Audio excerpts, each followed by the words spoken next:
When you think of Australia, what comes to mind? Scorching deserts, deadly spiders, endless red outbacks stretching as far as the eye can see? That's the stereotype most of us picture. But just a short distance south of the mainland lies a place that feels like an entirely different world. An island where the summers are cool, the air is pure, and the landscapes look more like Scotland than Sydney. This place is Tasmania. And here's the strange part. Even though it's one of Australia's states, many Australians themselves have never visited. Some describe it as paradise. Others say it feels too remote, like living at the edge of the world. So, what's life really like down here? Stick with me, because by the end of this video, you'll see why Tasmania is one of the world's most underrated corners. A place full of history, bizarre wildlife, and surprises that even locals can't always explain. Quick question for you before we dive in. Have you ever heard of Tasmania before this video? Be honest. Type yes if you have, or no if this is your first time hearing about it. Tasmania's story doesn't start with tourism brochures or Instagram photos. It begins in the year 1642. A 39-year-old Dutch navigator named Abel Tasman was ordered to explore the mysterious southern seas, searching for new lands and trade routes. During his voyage, his crew spotted a rugged coastline unlike anything they'd seen before. He named it Van Diemen's Land, after his governor back in the Dutch East Indies.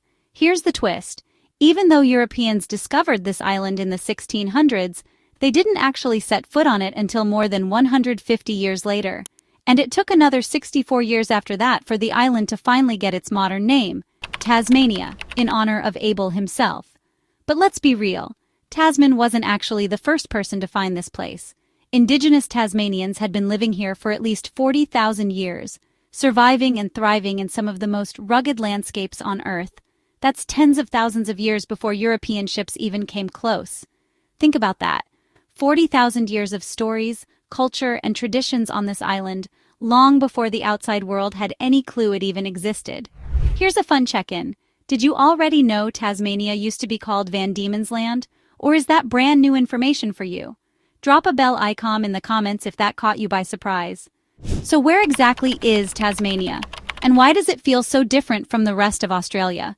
Picture the southeastern corner of mainland Australia. Right below the state of Victoria, across a body of water called the Bass Strait, sits the island of Tasmania. It's about 240 kilometers away, not far if you think about it. On a clear day, that's less than a 1-hour flight from Melbourne. And yes, there are only two main ways to get there. The fast way? Hop on a plane from Sydney, Brisbane, or Melbourne. You'll be sipping coffee in Hobart, the capital, in about an hour or two. The slow way? Take the Spirit of Tasmania ferry, a massive ship that carries cars, trucks, and travelers across the Bass Strait. The journey takes roughly 10 hours, so it's more of an adventure than a convenience. But plenty of locals swear by it. Now here's something a lot of outsiders get wrong. Tasmania is not part of Victoria. It's its own official state, one of Australia's 6. In fact, it's the smallest of all the states by both size and population. But don't underestimate it. Tasmania covers around 68,400 square kilometers. That's just a little bigger than Sri Lanka, which is the world's 120th largest country. On a global scale, Tasmania ranks as the 26th largest island in the world. Not tiny at all, right? Here's another way to picture it. Tasmania is so much smaller than Western Australia that you could fit the whole island into WA about 37 times. Yet, interestingly, Tasmania feels more packed with people compared to Western Australia's vast emptiness. The population here sits around 575,000. If it were its own independent country, that would place it near Malta in terms of size. Small, but not insignificant. Nearly half of these people live in Hobart, while the rest are spread across towns, rural communities, and fishing villages. So yes, it might be Australia's least populated state, but don't call it empty. Compared to Western Australia, Tasmania is actually 8 times more densely populated. Let me throw this question to you. If you had to make the trip, would you pick the quick 1-hour flight or the slower, scenic 10-hour ferry? Type fly or ferry in the comments. I'm curious to see which one wins. If I had to sum up Tasmania's geography in just 2 words, it would be raw and rugged. Almost the entire island feels untouched. Mountains slicing through the skyline, thick forests stretching for kilometers, and coastlines that look like they were carved by giants. In the central and western parts of the island, you'll find the most dramatic landscapes. This is where jagged peaks rise out of misty valleys, and dense rainforests hide waterfalls you'll only find if you're willing to trek for hours. The tallest point here is Mount Asa, standing at 1,617 meters. It might not sound enormous compared to the Himalayas, but trust me, when you're standing at the top with the wind howling around you and the wilderness stretching as far as your eyes can see, it feels massive. The Western wilderness especially has this wild, remote vibe. Some people say it reminds them of Scotland, with its moody skies and windswept highlands. Others compare it to Wales, green, rugged, and dramatic, but with far fewer people around. The coastline is another story altogether. On one side, you've got tall cliffs where waves crash so hard it feels like the earth is shaking. On the other, long sandy beaches stretch into the horizon, so quiet you might not see another soul all day. And here's the cool part. Tasmania isn't just one island. Surrounding the main landmass are around 1,000 smaller islands. Some are little more than rocky outcrops. Others are big enough to have permanent communities. Each one adds to Tasmania's reputation as this scattered, almost secret world at the edge of Australia. Quick challenge for you. If you had the choice to spend a week in Tasmania, would you rather hike through its snowy mountains or relax on one of its empty beaches? Comment, mountain or beach. I want to see which side wins. Now, let's clear something up. When most people think of Australia, they imagine blazing hot summers, deserts, and sweating under a sun that feels like it's burning holes in your skin. Tasmania flips that expectation completely on its head. The island's climate is cool, temperate, and heavily influenced by the surrounding Southern Ocean. Summers here are mild, usually sitting between 17 and 23 degrees Celsius. That means you can enjoy warm, sunny days without melting into the pavement. Winters, on the other hand, are crisp and chilly. Snow falls on the mountains, the air turns sharp, and you actually get seasons that feel different. Something you won't find in most of mainland Australia's hotter states. The west coast of Tasmania tends to be wetter. Strong winds roll in straight from the ocean, dumping heavy rain across the forests and mountains. The east coast, meanwhile, is drier, sunnier, and a little more predictable, which is why many Tasmanians choose to live there. It's like having two different worlds on the same island. But here's where it gets magical: the night skies. Because Tasmania is one of the southernmost populated places on Earth, it's one of the best spots outside Antarctica to see the aurora australis, also called the Southern Lights. Imagine standing on a quiet hillside, looking up at the sky as green and purple lights ripple across the stars. It feels otherworldly, and it's something you can only catch in very few places around the globe. So let me ask you, would you be willing to stay up all night in the freezing Tasmanian winter just for a chance to see the Southern Lights? Type yes if you'd brave the cold, or no if you'd rather stay inside with a hot drink. Of course, no story about Tasmania is complete without talking about its wildlife. And let's start with the creature almost everyone associates with this island, the Tasmanian devil. These animals are nothing like the cartoon character you might be picturing. In reality, Tasmanian devils are small, stocky marsupials. Black fur, sharp teeth, and a scream that sounds like it came straight out of a horror movie. They're scavengers, feeding on carcasses and bones, and they've been known to eat almost every part of their prey. Once they roamed across mainland Australia, but after dingoes arrived thousands of years ago, the devils disappeared everywhere except Tasmania. Today, this island is their only home, but here's the twist. Tasmania is also famous for a creature that no longer exists, the thylacine, also called the Tasmanian tiger. It was a dog-like marsupial with stripes across its back, and it went extinct in the 20th century. Or so we think. Every few years, stories pop up about mysterious sightings in the wilderness. No proof has ever surfaced, but the legend of the Tasmanian tiger continues to spark curiosity worldwide. Now, you might be wondering, is Tasmania as dangerous as the rest of Australia when it comes to wildlife? The answer, not quite. You won't find saltwater crocodiles lurking in rivers here, and you don't need to worry about giant huntsman spiders in every corner of your room. But it's not completely danger-free either. The island is home to the tiger snake, one of the most venomous snakes in the world, and bites do happen. Offshore, there are also sharks, including the occasional great white. Those sightings are rare. So while Tasmania doesn't have the same reputation for everything here wants to kill you that the mainland does, it still has its wild side. Question for you: which would freak you out more? Bumping into a venomous tiger snake on a hike or spotting a great white shark fin while you're swimming at the beach? Drop snake or shark in the comments. So who actually lives in Tasmania? For an island often seen as remote, Tasmania has a surprisingly vibrant mix of communities. At the heart of it all is Hobart, the capital city. With around 226,000 people, nearly half of Tasmania's population lives here. If you've ever been to Hobart, you'll know it has a very different vibe from Australia's bigger cities. Sydney feels fast-paced and towering. Melbourne is buzzing with culture and nightlife. Hobart? It feels laid back, cozy, almost like stepping back in time while still having modern comforts. The city sits on the Derwent River with fishing boats and ferries filling the harbor. On weekends, the famous Salamanca Market takes over the waterfront, stalls of local crafts, food, and music, with Mount Wellington looming in the background.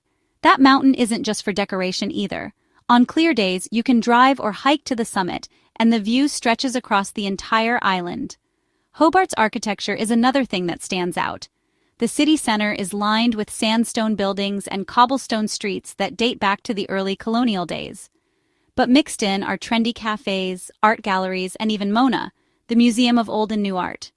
Mona is one of the strangest, most talked-about museums in the world, filled with controversial, thought-provoking exhibits that some people love and others find shocking. Either way, it puts Tasmania on the global art map. Beyond Hobart, there's Launceston, a northern city of about 90,000.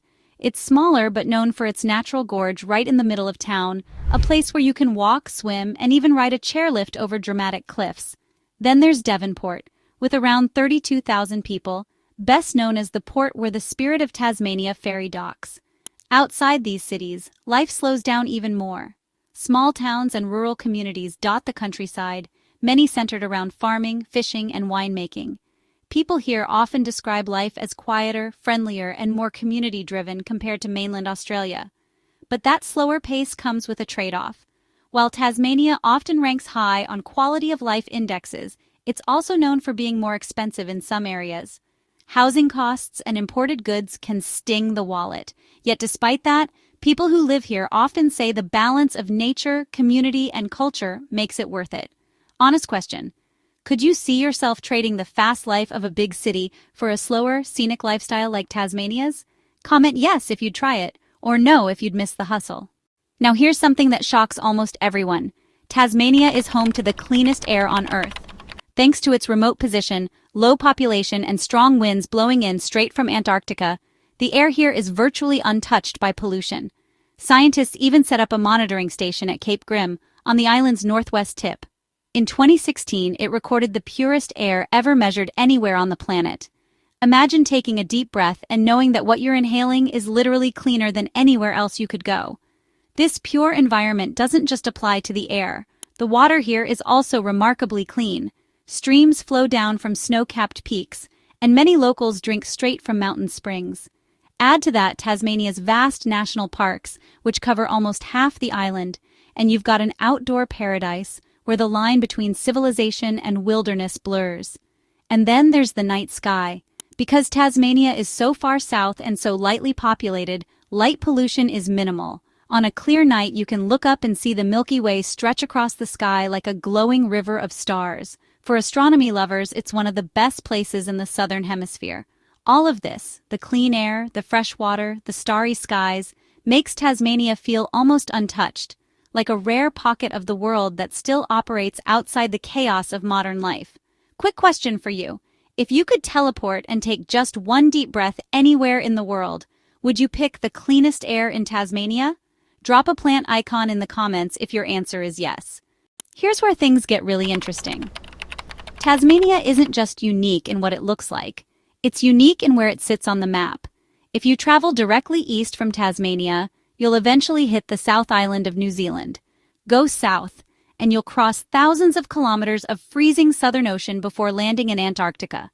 Head west, and you'll sail for more than 8,000 kilometers across two oceans before reaching Patagonia at the southern tip of Argentina. And here's a fun geography fact.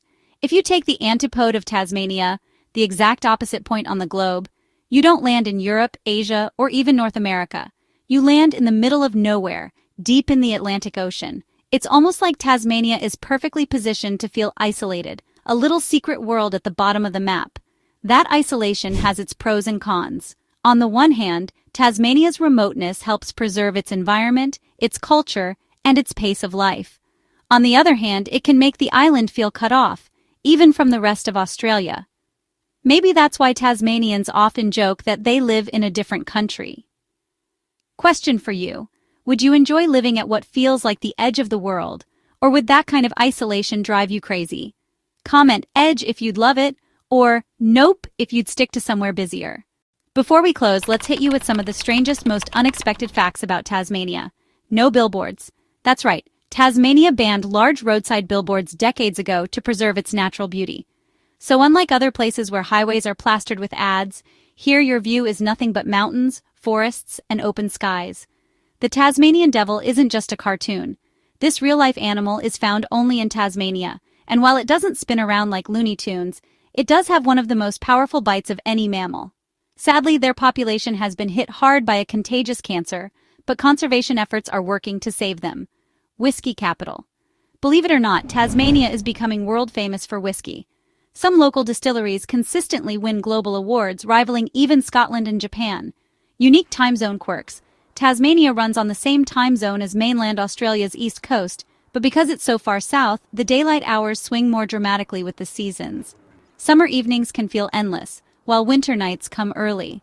The Huon pine. Tasmania is home to some of the world's oldest living organisms, like the Huon pine trees, which can live for more than 2,000 years. Entire groves have been standing since before the Roman Empire.